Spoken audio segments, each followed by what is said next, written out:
Kanë kaluar rrezikun më të madh të jetës së tyre duke u nisur nga Siria për të lënë pas luftën e për të shpëtuar vdekjes me shpresën e një jete të qetë e të sigurt. Por udhëtimi i tyre ndaloi në mes. Prej javësh, mijëra sirian e të tjerë refugjat nga lindja e mesme kanë mbetur të bllokuar pranë kufirit greko-maqedonas në kushte teje të vështira. Dy kampe janë ngritur në të dy anët e kufirit, njëri në Idomeni të Greqisë dhe tjetri në Xhevgjeli të Maqedonisë. Rreth 10.000 emigrant ndodhen në Idomeni dhe vetëm një pjesë e vogël e tyre kanë patur dhe kanë shansin të kalojnë kufirin drejt Maqedonisë pas vendimit të disa vendeve europiane për të kufizuar në minimum hyrjet e refugjatëve. Mira njerëz që qëndrojnë në këtë perimetër janë të moshave të ndryshme, kanë histori të ndryshme, por arsyeja pse ata ndodhen këtu është vetëm një: lufta, e po ashtu destinacioni është i njëjti, Europa perëndimore. News 24 ka udhëtuar në këtë pikë kufitare, ku ka parë nga afër kampin e Idomenis, i cili prej ditësh po tërheq vëmendjen e opinionit. Në këtë kamp, autoritetet greke kanë ngritur qindra tenda, ku refugjatët kalojnë netët e ditët në kushte jo të mira. Gjendja e jashtëzakonshme kuptohet sa po mbërrin në qytetin e Xhevgjelis në Maqedoni, ku asgjë nuk është normale. Dhjetra makina të ushtrisë dhe policisë speciale, ambulanca, lëvizin me shpejtësi për të qëndruar në gatishmëri për çfarëdo lloj situate. Kontrollet janë të imtësishme, pa kursyer askënd, edhe gazetarët e mbërritur nga e gjithë bota. Pas shumë peripecish, grupi ynë i xhirimit arriti të bashkohet turmës së mira emigrantëve në pjesën maqedonase të kufirit, në kampin e ngritur në Xhevgjeli, përtej telave me gjëmba është Idomenia greke.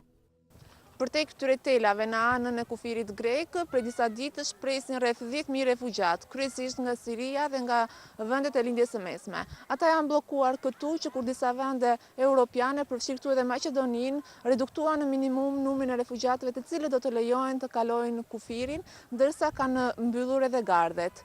Shpesh herë refugjatët kanë tentuar të rrëzojnë rrethimin, por janë sprapsur me gaz lëcjedhës dhe me dhunën e policisë maqedonase. Ende nuk dihet se si do të jetë ardhmja afër të këtyre njerëzve të cilët morën rrugën e dëshpërimit për t'u larguar luftës.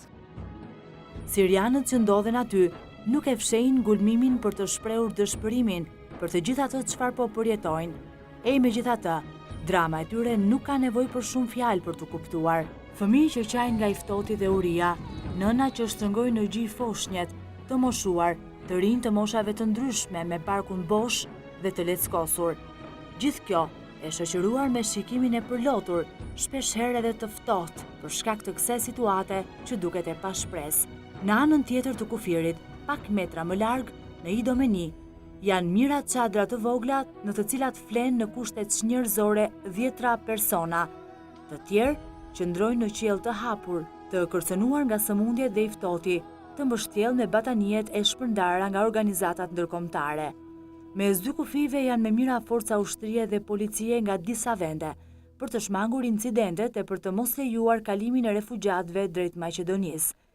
Rreth 300 është numri i refugjatëve të cilët lejohen të kalojnë kufirin brenda 24 orëve, ndërsa radhët se kush do të kalojë pari kufirin ka shkaktuar edhe tension midis refugjatëve të cilët janë të përqendruar në kufi. Forcat e shumta të policisë, por edhe të ushtrisë, jo vetëm maqedonase dhe por edhe vendeve të tjera, janë përqendruar për të patur një situatë të qetë dhe për të mos lejuar kalimin e emigrantëve nga Greqia drejt Maqedonisë. Kjo ka krijuar një gjendje të rënduar psikologjike tek emigrantët, të cilët shfryjnë mllëfin ndaj forcave që rrinë në gatishmëri, por këta të fundit nuk reagojnë për të mos rritur tensionin. Përtej telave me gjëmba që ndajnë kameran ton nga emigrantët në tokën greke, ata rrëfejnë dramën e tyre dhe kushtet në të cilat qëndrojnë prej ditësh. There is war, there is no home, no work, we don't know where we can go. Në Siri është kudo luftë, s'kemi shtëpi, punë, s'kemi ku të shkojmë, nuk ka para. Kudo që shkojmë ne gratë na ndalojnë dhe na pyesin se nga jemi. Nëse jam kurde, ky është një problem i madh dhe unë jam e destinuar të vdes. Ne duam thjesht më shumë siguri. Atje mbrapa kemi lënë gjithçka dhe asgjë. Shtëpia jonë është bombarduar. Të gjithë fqinjët tanë ka vdekur, po ashtu dhe disa kushurinj. Ne udhëtuam nga Siria në Turqi, që prej aty në ishullin Mitilini me anije, pastaj në Athinë, në Selanik dhe tani në Idomeni. Ne po presim që të shkojmë në një vend tjetër, por po na marrin shumë kohë. Na kanë dhënë informacione për rrugën që duhet të ndjekim, por ne kemi nevojë së pari t'i besojmë njëri tjetrit. Unë nuk mund t'i besoj askujt. Nuk kam asnjë garanci që nuk do më tregojnë drejtimin e gabuar. We don't have just like this. Kemi ftohtë, kemi nevojë për ushqim, kërkuam rroba, na thanë që s'ka. Unë fle me 6 persona të tjerë në një tent shumë të vogël. Kemi dhe fëmijë me vete. Halla ime është me kancer, po s'kemi ç'bëjmë. Më mirë të na vrasin se sa të mos na lejojnë të ecim para. Nuk e dim cila do jetë e ardhmja e Sirisë.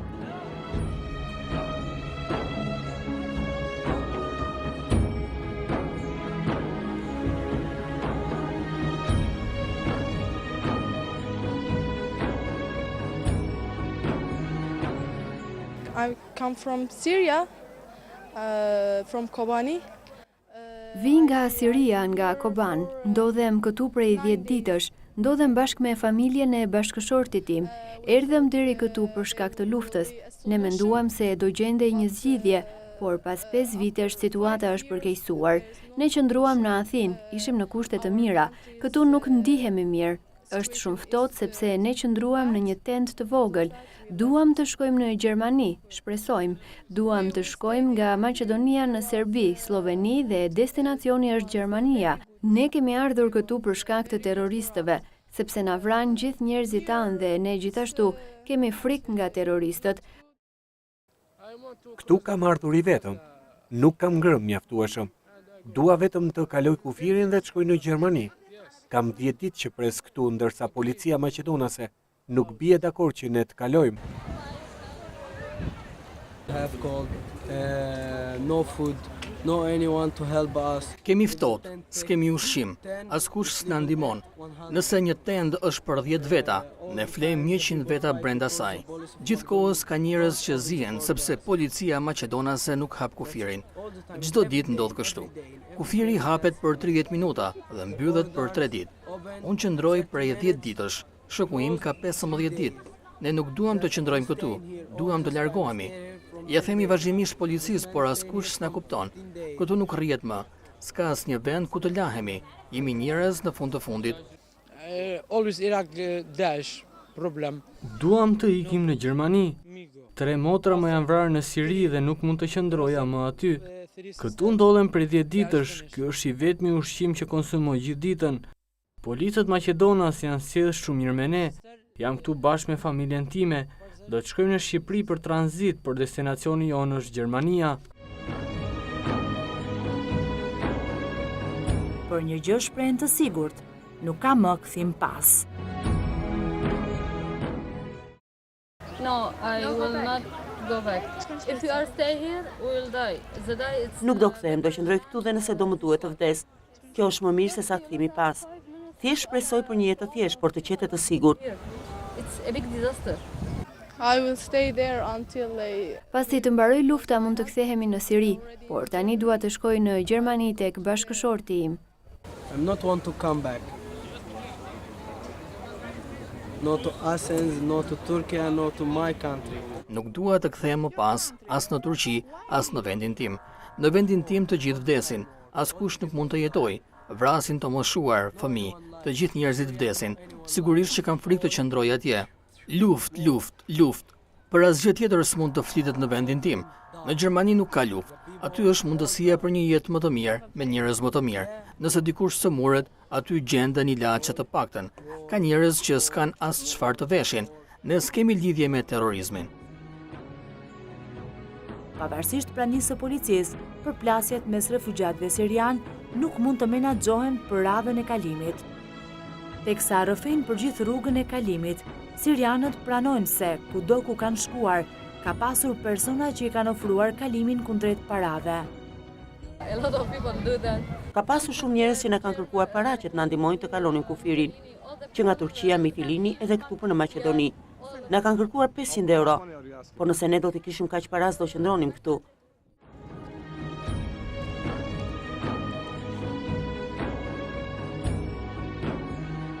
Ndalemi në kampin e përkohshëm ngritur në Gjevgjeli. Aty janë strehuar refugjatët që janë lejuar të kalojnë kufirin. Çadrat e brenda tyre stola prej drurit të cilat shërbejnë si shtretër për emigrantët sirian. Gjermani. Dua të shkoj në Gjermani. Ndodhem këtu prej 2 ditësh, familja ime do të vi disa ditë më vonë. Kemi udhëtuar 10 ditë në det dhe të ftohtë pa ushqim. Në një kënd qëndron Muhamedi, një i ri që ka humbur njërën dorë si pasojë e luftës në Siri. Me dhimbje tregon se familjarët e tij janë plagosur rënd, e njëri prej tyre ka humbur jetën. Sulmet çdo moment dhe bombardimet në Siri e kanë detyruar të largohet e të sakrifikojë jetën, edhe duke qëndruar pa ngrënë e pa gjumë dhe të ende të rrugëve të Europës. Surja har bomba.